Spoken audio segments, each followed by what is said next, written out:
দেখি বের করো। এই দেখেন গাইজ, আপনারা একটু মিলান, কোনো রকম তফাৎ আছে নাকি? এই দুইটা কালারে, ওর জিভের কালার আর এটার কালার, মানে এইখানে দেখাই। এই যে দেখেন, এখানে আমি দেই। হ্যাঁ, উঁচা করো, তুমি যেমন উঁচা করো। হ্যাঁ, উঁচা করে ধরে রাখবে, ঠিক আছে? এক জায়গায় যেন পড়ে সব। এ ভাইয়া, এগুলা তুমি কি খাচ্ছ? এটা কি? এটা আইস ললি। আইস ললি। এটা গরমের সময় খাইলে একটু তৃপ্তি পাওয়া যায়, তাই না? এটা কি ঠান্ডা না? জি ভাই। দেখি, এটা ঠান্ডা, তাই না? হ্যাঁ, বরফ জমে আছে দেখতেছি। এটা তো রং ভাইয়া, লাল রং মনে হয়, তাই না? তোমার জিভ দেখি। হাই হাই, এটা কয়টা খাইছো? দুটো খাইছে। দুইটাই যেখানে প্যাকেট আছে, তাই না? এই দুটো তুমি খাইছো? আচ্ছা, তোমার জিভ দেখি ভাইয়া। গাইস দেখেন, এটা হলো, আমি জিভ ঠিকভাবে বুঝাইতে পারছি না, দেখেন মানে এইটা হলো ওর আসল জিভ, এই সাইডেরটা, এটা হলো রং। মানে বাচ্চাদের এখন কি খাওয়াবেন? এই কি এটার নাম? আইস ললি। আইস ললি। এটা কোথা থেকে কিনছো? দোকান থেকে। দোকান থেকে, যে এখানে লোকাল দোকান থেকে, যে কোনো দোকানে কি চাইলেই পাওয়া যায়? কয় টাকা? 5 টাকা। 5 টাকা। আচ্ছা, এটার প্যাকেজিং খরচ আর এর ভিতরে যে এটা দিছে, মানে আইস ললি ওরা দাবি করতেছে, বাট কি ভিতরে জানি না, এটার দাম 5 টাকা হয়? তুমি বলো, এটার দাম তো 5 টাকা হওয়ার কথা না যদি এটা অথেন্টিক প্রোডাক্ট হয়। এটা তো হলো ভেজাল।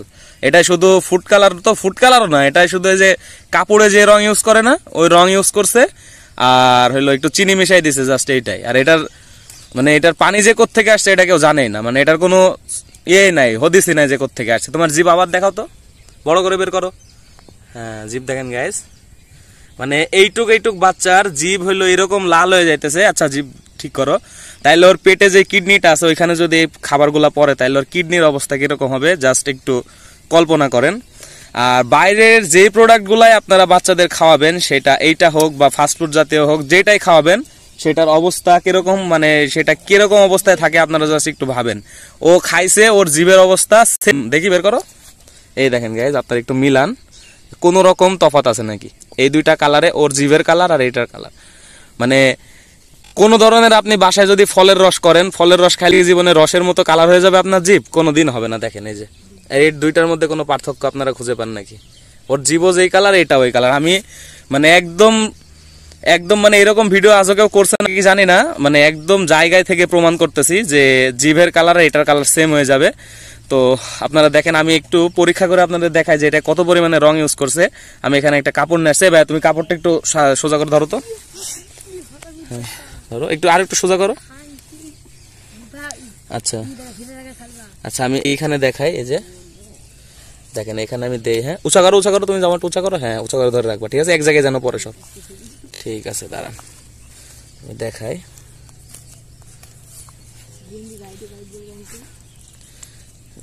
দাঁড়ান। আচ্ছা, এটুকু থাক,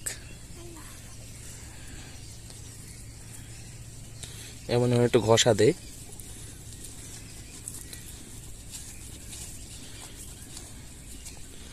এই যে দেখেন রং, দেখেন জাস্ট, এটা কিন্তু পুরোটা এরকম সাদা ছিল। এই যে পাশে দেখেন, এরকম সাদা কাপড়, এই যে এরকম লাল হয়ে গেছে পুরা। মানে এই যে গরমের সময় যে বাচ্চারা 5 টাকা 10 টাকা দিয়ে এইগুলা কিনে খায়, এই যে বাচ্চাটাও খাইছে 5 টাকা 10 টাকা দিয়ে কিনে খাইছে। সো এরটা খেয়ে ওর জিভের অবস্থা কেমন হয়েছে আপনারা দেখছেন, আর ওর পেটের ভিতরে তো দেখাইতে পারতেছি না যে কিডনির অবস্থা কেমন হবে। সো আপনারা একটু বুঝে নেবেন, আর বাচ্চাদের এগুলা খাওয়াবেন নাকি অবশ্যই একটু সতর্ক থাকবেন। আর আপনারা কোন কোন ফুডের রিভিউ চান তাহলে আমাকে একটু জানাবেন, আমি সেই ফুডের রিভিউ দিয়ে দিব। মানে আমাদের বাংলাদেশে ফাস্টফুডের ভিতরে একটা খাবারও নাই যেই খাবার আপনারা অথেন্টিক পাবেন বা ভালো পাবেন। আপনারা জাস্ট দেখেন, আমি দেখাই। এই যে এখানে যে প্যাকেটগুলো রাখা আছে, এই যে এই প্যাকেটগুলোর দাম কি 5 টাকা হয়? মানে 5 টাকার থেকে বেশি দাম হওয়ার দরকার নেই এইগুলোর। মানে যেগুলো প্যাকেজিং, এইগুলো কিন্তু ওয়ান টাইম না, বেশ ভালো মানের প্লাস্টিক, মানে ওয়ান টাইম যেগুলো থাকে ওইরকম না। দেখেন তো, এই যে দেখেন, এটা খেয়ে ভাঙছেও। যাই হোক, এরকম প্যাকেটের মানে যদি ভালো অথেন্টিক প্রোডাক্ট হয় তাহলে এর দাম মিনিমাম 20 থেকে 25 টাকা হবে, যেখানে বাচ্চারা পাইতেছে 5 টাকা করে। যেহেতু 5 টাকা করে ওরা দিছে, সেহেতু এরকম ছোট বাচ্চা, ওদের কাছে 5 টাকার ভ্যালু ভালোই আছে। বাট যে কোম্পানিগুলো বাচ্চাদের টার্গেট করছে, ওদের কাছে 5 টাকার ভ্যালু কিন্তু কম, যেই কারণে ওরা কিনে খাইতে পারতেছে। আর এই গরমের ভিতরে এটা একটু ঠান্ডা খাবার, কিন্তু এটা হলো পুরাটাই বরফ ছিল, এখন গলে যাচ্ছে যেহেতু আজকে অনেক রোদ।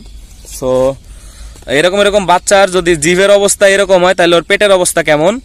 আর ভিডিওটা অবশ্যই সবার কাছে শেয়ার করবেন, যাদের বাসায় বাচ্চা আছে বা যাদের ভাই ভাতিজা ছোট, তারা অবশ্যই শেয়ার করে এই ফাস্টফুড জাতীয় খাবার গরমের সময় বিশেষ করে আইসক্রিম এগুলা খাওয়া থেকে বিরত রাখবেন। কিছুদিন আগে একটা নিউজে দেখলাম যে আইসক্রিমের ভিতরে একটা ছোট সাপের বাচ্চা পাওয়া যাওয়ার কারণে ওই বাচ্চাটা মারা গেছে খাওয়ার কারণে। সো এগুলার উৎস কোথায় আমরা কিন্তু জানি না, কোন ড্রেনের নলকূপ মানে কোন নর্দমার পানি দিয়ে এগুলা তৈরি করা। সো সবাই অবশ্যই সতর্ক থাকবেন, আমি লাইভ প্রমাণ করে দেখালাম। আর এই যে এখানে আপনারা দেখেন এখনো রং কিরকম হয়ে আছে, এই রং উঠবে কি আমি তাও জানি না, মানে কিরকম রং দেখেন আপনারা কি দেখতে পাচ্ছেন নাকি আমি বুঝতেছি না। সো তুমি আর খাবা এগুলা? খাবা? এটা গরমে খাইলে একটু তৃপ্তি পাবা, তাই তো? মানে একটু বরফ থাকে, তুমি দরকার হয় ফ্রিজ আছে না বাসায়, ফ্রিজে পানি রাখবা, নর্মাল পানি খাবা, তাও এগুলা খাবা না। তোমার জিভ আরেকবার দেখো তো ভাই, এই যে দেখেন কোনো ধরনের পার্থক্য পান নাকি? পুরা মনে হচ্ছে ওর জিভটা হলো গিরগিটি, মানে ও খাইছে গিরগিটির মতো রূপ ধারণ করছে এটার মতো, দেখেন কোনো প্রকার পার্থক্য আছে নাকি? সো আপনারা এখন থেকে সতর্ক হবেন, নাহলে কিন্তু বাচ্চাদের জীবন হুমকির মুখে পড়বে। এরকম রং খেয়ে ওদের কিডনি কিন্তু এগুলা নিতে পারবে না, কারণ ওরা ছোট বাচ্চা। আর এতটুকুই গাইজ ভিডিওটা। আর কোন কোন ফুডের রিভিউ চান আমাকে জানাবেন, আমি অবশ্যই সেই ফুডের রিভিউ দিয়ে দিব। আর ভিডিওটা অবশ্যই শেয়ার করবেন। তো এতক্ষণ ভিডিও দেখার জন্য ধন্যবাদ। আর তুমি এগুলা খাবা না, ঠিক আছে? আর যে দোকান থেকে এগুলা কিনছো, তোমার সব যতগুলা বন্ধু বান্ধব আছে সবাইকে হলো এইটা কিনতে না করে দিবা। আজকে তুমি দেখছো তো কেমন রং থাকে, তোমার জিভ কেমন লাল হয়েছে, দেখছো আজকে? আর খাবা এগুলা? আর খাবা না, ঠিক আছে? এগুলা কিন্তু খুবই খারাপ, তোমরা কঠিন একটা রোগে পড়বা। তো এতটুকুই ছিল গাইজ, ধন্যবাদ।